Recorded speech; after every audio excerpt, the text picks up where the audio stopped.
start again. So Young Tourism Network, been around for quite a while now.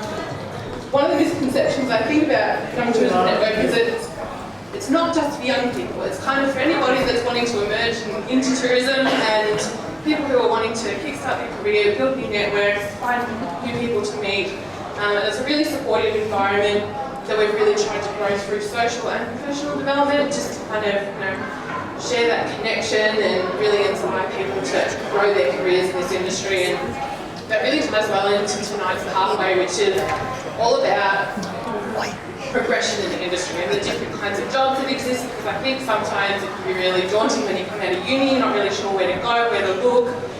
So I'm really excited to hear each of the pathways that everybody on this panel has kind of come to tonight. It's only in hindsight that I can see the breadcrumbs of how my previous experience outside of tourism has led to where I am now. So I learned customer service from my hairdressing days, and I learned how to deal with aggressive and irate people from my telemarketing days.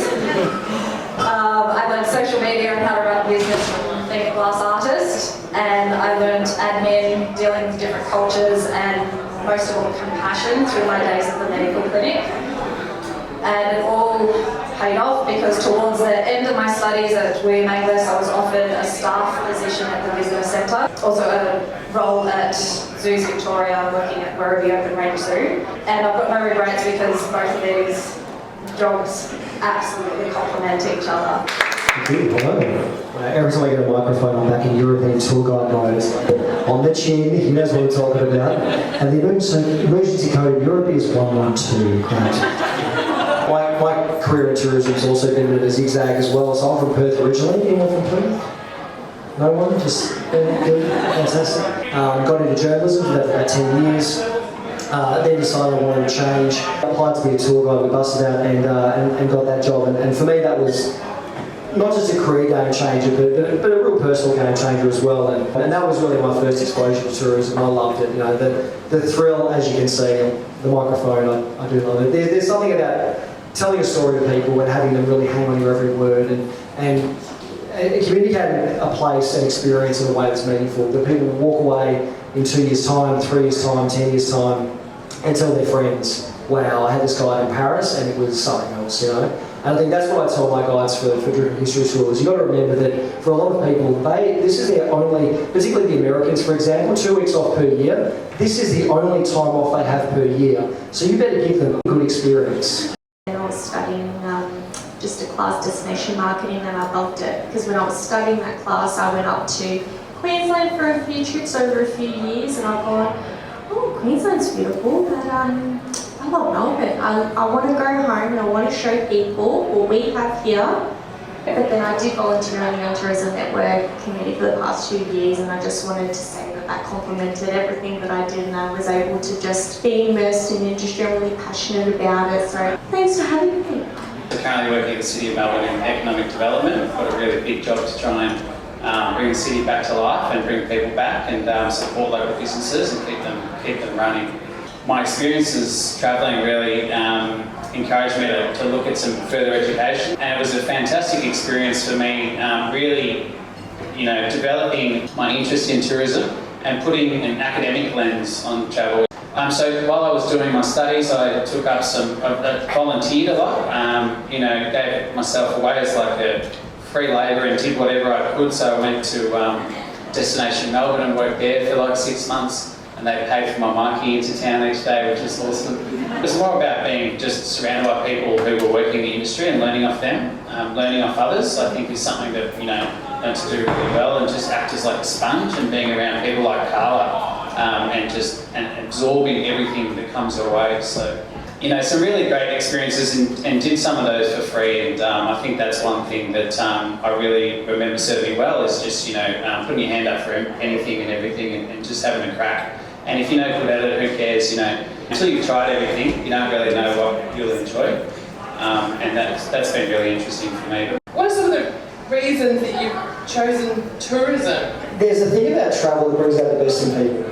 And you meet people when you're travelling, and they're happier selves, they're their most confident selves. I think that's why I fell in love with it, because if you can provide an experience that elevates someone to a place they haven't been before, to be the best version of themselves, I think that's pretty cool, you know? And you've got to be passionate about that. If you are touring or you're part of a team that delivers experiences, you know, your goal should be, how can we make this person not just walk away happy, but beaming for weeks or months after? Like, that's why you do this, right? So for me, it was that thrill of helping people really achieve that higher stage when they're travelling. I want to talk about the last 12 months, because it's kind of the elephant in the room, and it's been really rough for tourism students, right? It's kind of really daunting. You're coming into an industry that has been seriously impacted by the effects of COVID. And my question to you is, COVID has changed the tourism landscape. Where do you see new career opportunities opening up in the tourism space over the next 5 years or so? The companies that are thriving are the ones that go cheap, so we're talking like the Audis, or the ones that go premium. And so I think that's a general kind of macro trend when it comes to consumer trends. I think in tourism, you've got to think of it in a similar way. So if you're talking about products, there probably isn't a huge future at the moment in that middle of the ground in terms of product and pricing. You've either got to go premium or you've got to go bargain basement. So from my world, when you talk about tourism, it's either free walking tours or it's hidden secrets kind of walking tours, right? Yeah, you need to make sure that it's unique enough that people will come, and not often enough that people get bored and go, I'll go to it next week, I'll go to it the week after, and then they never actually come. So it's just finding that fine line. So I think for me it's just now, you know, resetting and going, what is that gap? What new premium experiences can we do? Because you're right, you know, the people our age now go, oh, I wouldn't mind spending $200 on a bottle of wine for, you know, I've been locked down for 12 months, I haven't spent that money and now I can. You've got to think in terms of value, right? So it isn't about necessarily the price you're charging, the product you're delivering. People will pay if they think there's value in it. And I think one of my biggest criticisms of the tourism industry is that we are obsessed with price, and we shouldn't be, right? We should assess that the product should be our obsession, but it's value that we're delivering. And if you can give the value and communicate that in a meaningful way, you will sell luxury experiences by the dozen. I think at the moment businesses are in a position where they're now assessing what happened last year and what worked and how they pivoted and how they can implement those changes. So with like attractions, you know, capacity restrictions were enforced for a lot of places and venues as well. But what we found was that visitor satisfaction actually increased because it was less crowded. So we're now in a position where we're weighing up that happy medium where it can still be profitable but not overcrowded.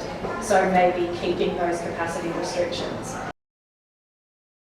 Networking in a casual way, I think that can be one of the best ways to go about it after all the content is delivered. But also just putting your hand up for everything. So just being in the front row for everything, asking the questions. People will remember you if you keep turning up. I think Natalie touched on that. You know, keep asking the questions, keep turning up, be in the front row, and those casual contacts, I find some of the best ways, you know, to meet people, just having a beer and not talking about work, talking about your favourite sport or where you're going on holidays, and just being approachable in that sense can be a good way to go about it. My advice for you would be 3 meaningful conversations is a lot more powerful than 20 less meaningful conversations. People often go to these events thinking, I'll network, I'll do 5 minutes with you and 5 minutes with you and 5 minutes with you. I'll get 20 business cards and I'll have 20 job opportunities, right? It doesn't work that way. Like, you need to go out and chat to people, and it's a bit like dating. You know within 30 seconds whether this is going anywhere, right? So it's perfectly fine to say after 30 seconds, lovely to meet you, have a great event, and then you move on. And when you meet someone who's really meaningful, invest in that conversation, right? But try not to be the butterfly that does a million things and doesn't really have anything meaningful. You want to try and walk away from that with, a handful of really, really good chats that go for 15, 20 minutes, and don't be too eager to make it obvious that you're a student and you want work and I want experience and I want a job with you and I love you and I talk to you. Just, ease up. Just have a chat, and then if you cannot talk about anything, if you can talk about anything else for 20 minutes, and then at the end say, look, I love talking to you, can we maybe have a coffee later?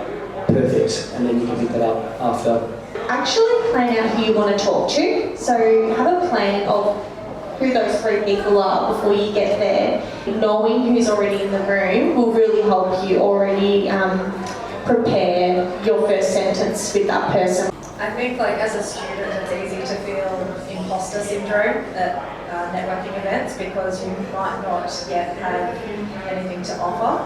But I think just if I were to tell myself a few years ago that just be a bit more confident and not as shy, because everyone who is in that room has chosen to be in that room.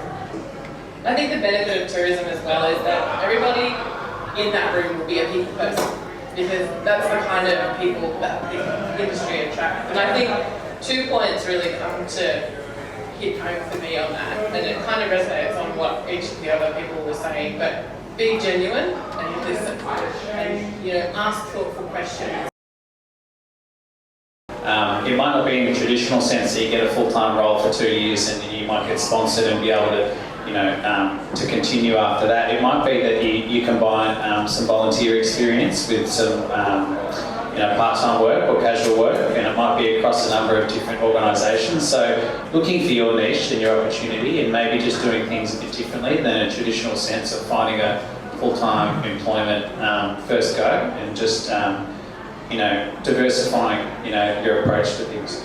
So to join YTN, if you aren't already a member, we have membership $80 for 2 years or $50 for 1 year. And you can go to our website, youngtourismnetwork.com.au.